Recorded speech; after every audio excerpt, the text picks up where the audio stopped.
Learning geography চ্যানেলে তোমাদের সবাইকে ওয়েলকাম।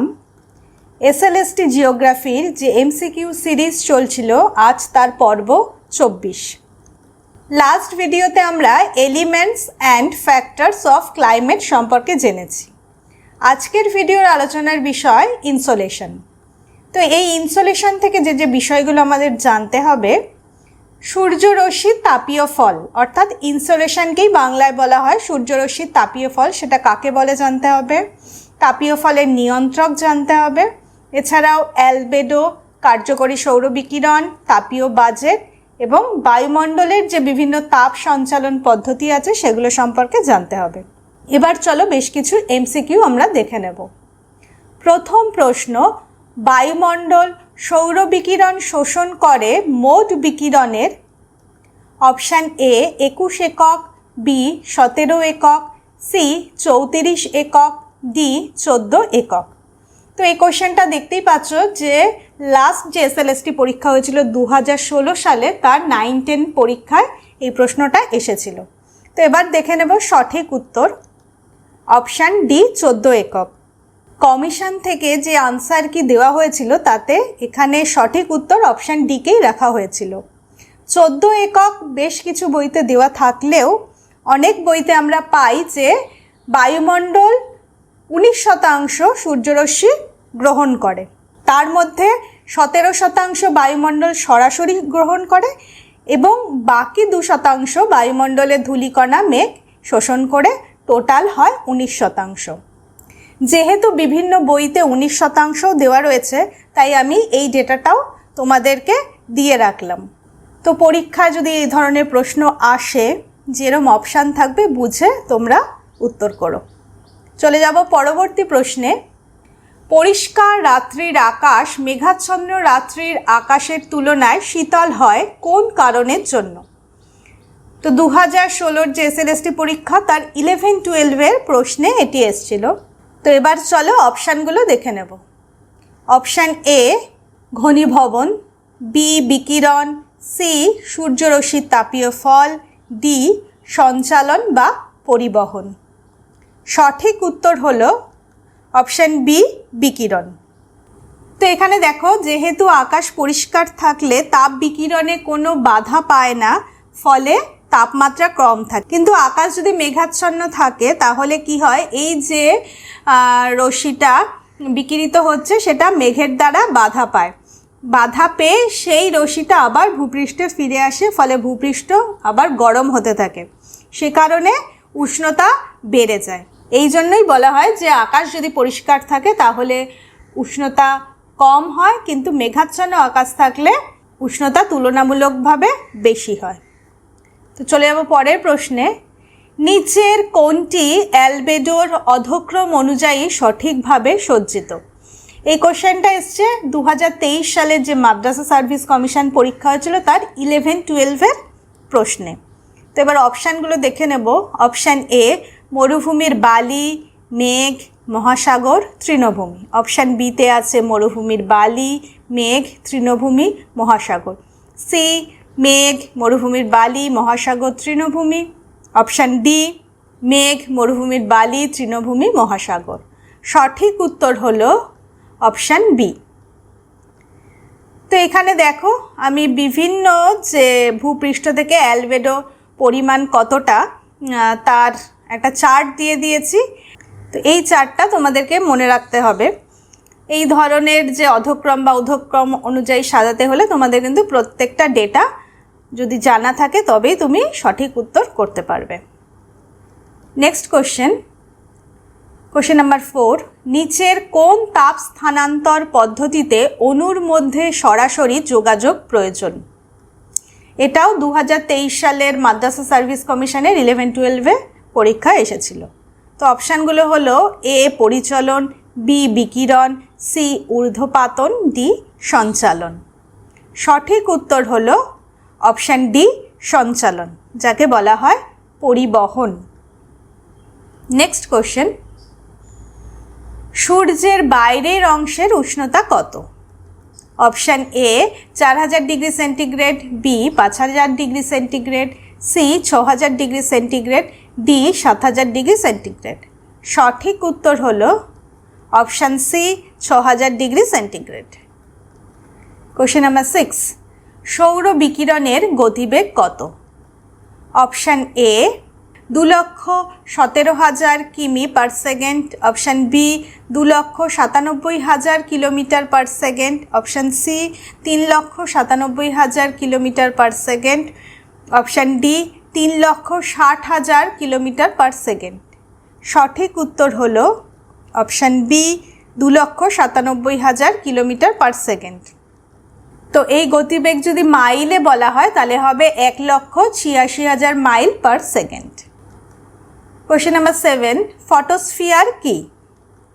অপশান এ সূর্যের কেন্দ্রের স্তর, বি সূর্যের সবথেকে বাইরের স্তর, সি সূর্যের মধ্যবর্তী স্তর, ডি সূর্যের কেন্দ্রমণ্ডলকে বেষ্টনকারী স্তর।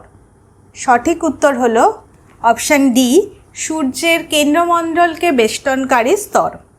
তো এখানে দেখো এই ফটোস্ফিয়ারকে বাংলায় বলা হয় আলোকমণ্ডল।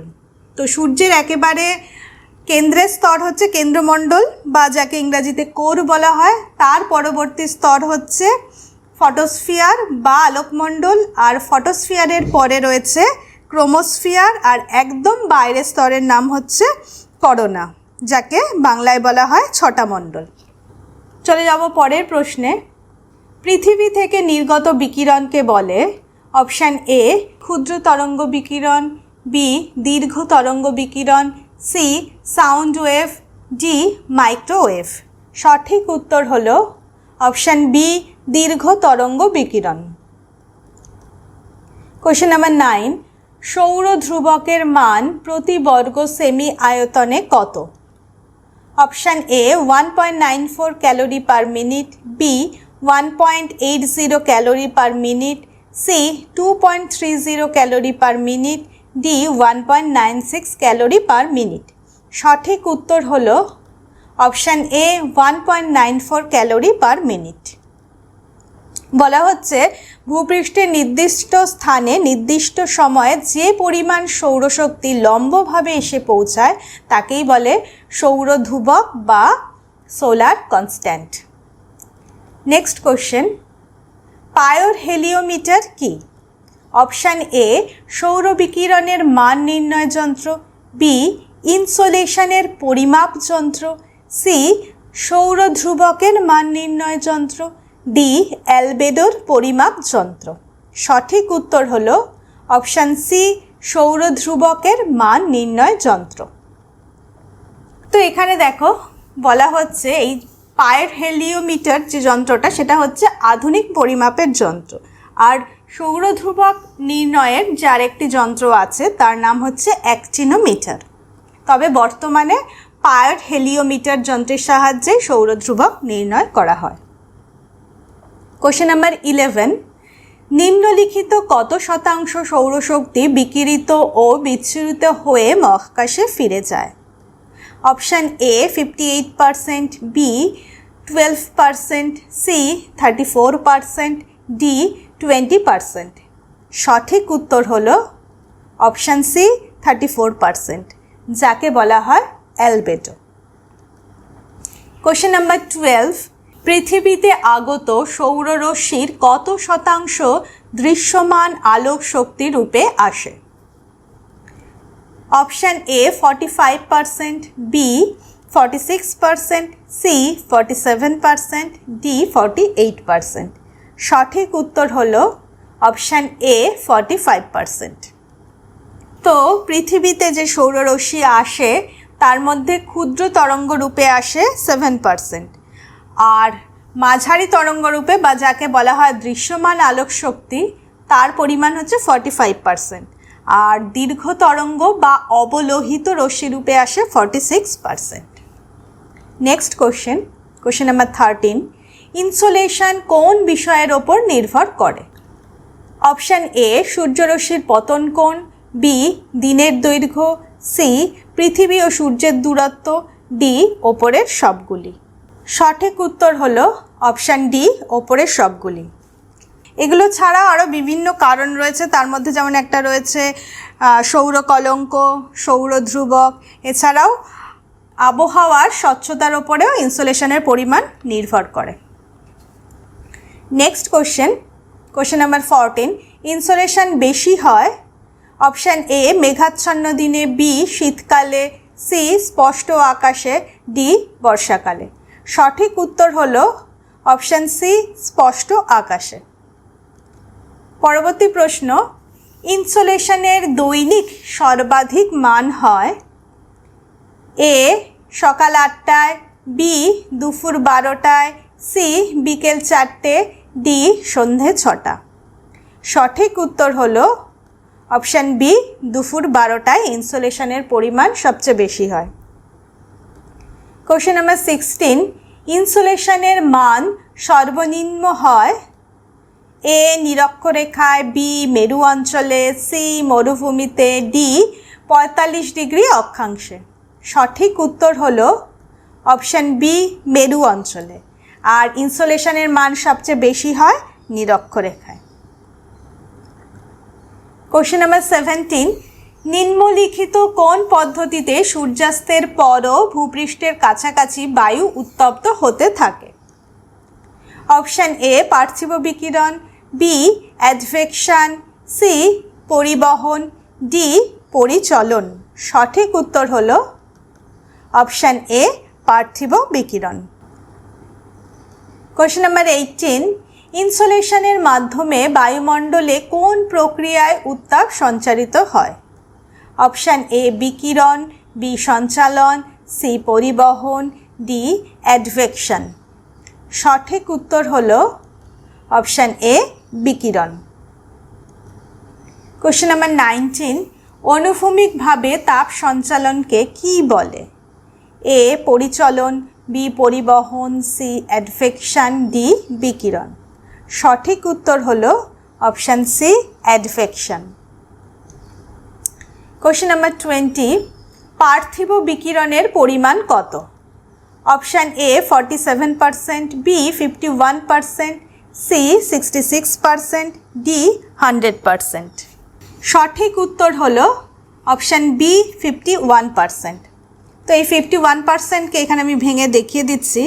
বাষ্পীভবনের মাধ্যমে 19%, পরিচলন স্রোতের মাধ্যমে 9%, আর বৃহৎ তরঙ্গরূপে 23% বিকিরণ ঘটে। তো পার্থিব বিকিরণ কোনটা? পার্থিব বিকিরণ হচ্ছে পৃথিবী পৃষ্ঠ থেকে যে অংশ আবার মহাশূন্যে ফিরে যাচ্ছে, সেটাই হচ্ছে পার্থিব বিকিরণ। তার পরিমাণ 51%।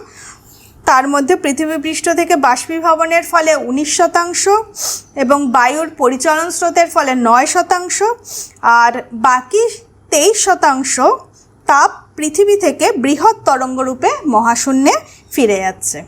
তো জেনারেলি অ্যালবেডো, কার্যকরী সৌর বিকিরণ এবং পার্থিব বিকিরণ, এই তিনটে বিষয়ের ওপরে নির্ভর করে আমাদের পৃথিবীতে তাপের যে সমতা বা হিট বাজেট সেটা বজায় থাকে, অর্থাৎ ব্যালেন্স হয়। তো ইনসোলেশন থেকে বেশ কিছু গুরুত্বপূর্ণ প্রশ্ন আজকে তোমাদের সামনে তুলে ধরলাম। আশা করি এগুলো তোমাদের পরীক্ষার প্রস্তুতিতে কাজে লাগবে। আজকের আলোচনা এখানেই শেষ করছি। দেখা হচ্ছে নেক্সট ভিডিওয়ে। বাই।